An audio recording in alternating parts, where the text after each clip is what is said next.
नमस्कार, मैं हूं अश्विनी पाठक। आप देख रहे हैं न्यूज रूम पोस्ट। गलवान और तवांग के हमले के बाद भारतीय सेना ने चीनी सेना के खिलाफ सख्त एक्शन लेते हुए एलएसी पर गरुड़ कमांडोज को तैनात कर दिया है। गरुड़ की तैनाती से भारत चीन की चालबाजी पर नजर रखेगा।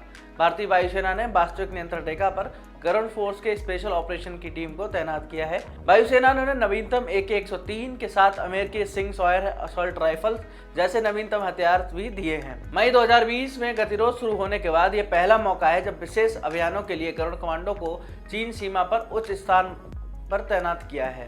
एलएसी पर इन सैनिकों की तैनाती 2020 से ही है, जब भारतीय वायुसेना ने इन क्षेत्र में चीनी आक्रमण का मुकाबला करने के लिए खुद को आक्रामक तरीके से तैनात किया था। अब पूर्वी लद्दाख से लेकर सिक्किम और अरुणाचल प्रदेश तक चीन सीमा पर सटे हुए सीमावर्ती क्षेत्रों में इन्हें तैनात किया गया है। ये गरुड़ कमांडो किसी भी तरह की जरूरत पड़ने पर विशेष अभियान चलाएंगे। वायुसेना ने उन्हें नवीनतम AK-103 के साथ अमेरिकी सिंग सॉयर असॉल्ट राइफल जैसे नवीनतम हथियार दिए हैं। इसके अलावा उन्हें नवीनतम संस्करण की AK-203 यानी कि मेक इन इंडिया के तहत अमेठी के जो कोरबा कारखाने में निर्मित राइफल है उसको दिए जाना है। इन सैनिकों के पास गैलिम स्नाइपर राइफल्स के साथ साथ नेगिव लाइट मशीन गन भी है, जो 800 से 1000 मीटर की दूरी पे ही दुश्मन को ढेर कर सकती है। इनके पास गैलिम स्नाइपर राइफल्स, इजरायली टेबर राइफल और उनके कई वेरिएंट भी मौजूद हैं। इनके साथ ही इनके पास नेगिव लाइट मशीन दी गई है, जो रात में सैनिकों को मार गिराने में काफी मददगार साबित होती है। इन गरुड़ कमांडो ने कश्मीर घाटी में आतंकवाद विरोधी अभियानों के लिए और हवाई अड्डों की सुरक्षा के लिए अपनी ताकत साबित की है। इसके बाद गरुड़ स्पेशल फोर्स को स्पेशल ऑपरेशन के लिए एलएसी पर लद्दाख से अरुणाचल प्रदेश तक तैनात किया गया है। अधिकारियों ने बताया कि कमांडो को स्पेशल ऑपरेशन के लिए इजरायली टेबर राइफल्स और उनके विभिन्न संस्करण भी दिए हैं। Since 2003 we have grown a lot now.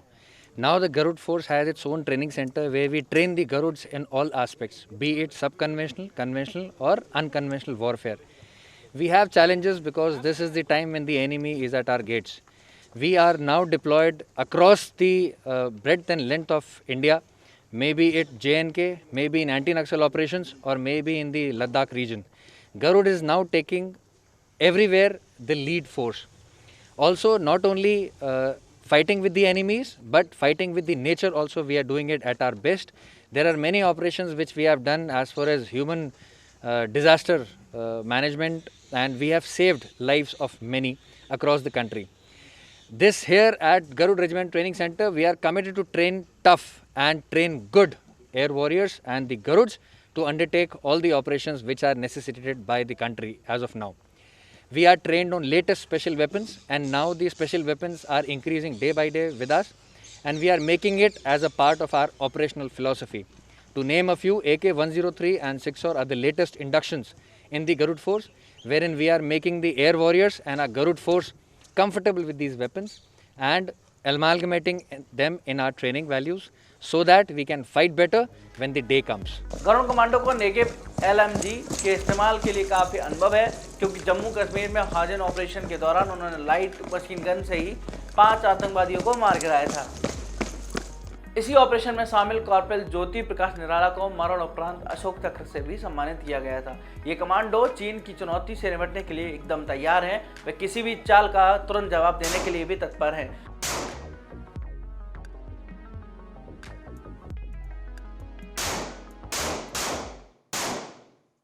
फिलहाल हमारे साथ इस खास रिपोर्ट में इतना ही। फिर मिलेंगे आपसे नई वीडियो में नई जानकारी के साथ। तब तक के लिए मुझे दीजिए नमस्कार।